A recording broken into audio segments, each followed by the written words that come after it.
For those of you who have been on the spiritual path, I'm sure that you heard of the term shadow work. And shadow work is really acknowledging the darker aspects of our personality that we have been avoiding or pushing to the side.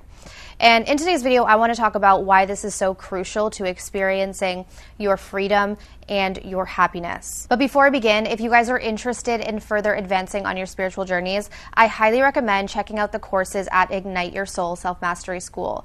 There are tons of courses and guided meditations available to assist you and to help you come into your wholeness and completion. So the information is going to be down below in the description box. So back to shadow work. The reason why this is so vital to your happiness and your freedom is because for many of us, we are living a life where we are constantly avoiding doing this work. And how this presents itself is we end up becoming addicts. Okay. Now, I'm not saying, I'm not talking about like alcohol addiction per se, although it can be.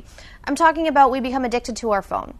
Right? We become addicted to constantly being distracted, whatever it is, or it can be more extreme as, drug addiction, sex addiction, alcohol addiction, things like that. And essentially what all of those addictive patterns are doing is they are preventing us from looking at our pain, AKA our shadow. And we all have it. Right? So we all have shadow work that is needed. And, none of us are all light, right? So we come into this physical experience. Our soul is essentially pure love, but we have the mind, we have the ego. And this ego has all of these erroneous memories and subconscious programs that are not in alignment with our soul, hence our shadow. And this shadow actually blocks us from walking our soul path. And this is why I personally believe many people are depressed and chronically anxious, because many of us are trying to live a life that appeals to the ego versus living a life that appeals to the soul. And so we can go down that path and we can create an amazing life that looks good on the outside, but often we don't feel good inside. So it's not until we walk our soul path that we actually start to experience our freedom and our happiness. But in order to do so, we have to be able to walk through the darkness, right? And so there's a term called the dark night of the soul, which many people go through on their spiritual awakening. And many people will go through this when they've had, a breakdown, maybe their addiction has become so bad, or for some people, they actually reach a all-time high where they've experienced everything. They found the relationship, they got all of the wealth and the money, and still depressed and unhappy. And so there's sort of a breaking down of the egoic construct, and there's an awakening that emerges from that. And there's a question of, what else? Why am I here? Right? And that's when we start to walk the path, and that's when we start to do the shadow work. Because what happens when we avoid our shadow work is we live a life where we're constantly trying to avoid our fears. And for those of you who are doing this, you know that when you are constantly trying to avoid your fears, you start to live in a box. And that box becomes smaller and smaller and smaller and smaller because you're avoiding the pain. But essentially that pain is a feeling inside of you. So you restrict yourself from potentially going after things that you want to go after, from potentially being in relationship with people that you actually want to be in relationship with because of these fears, and it limits you.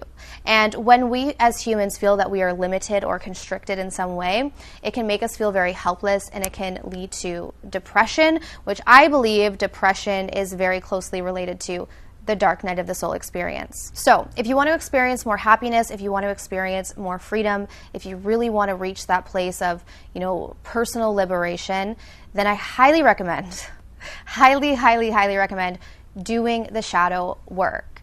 So yes, it may get messy, and I always tell clients this, that, before things get really good, usually they fall apart, they crumble.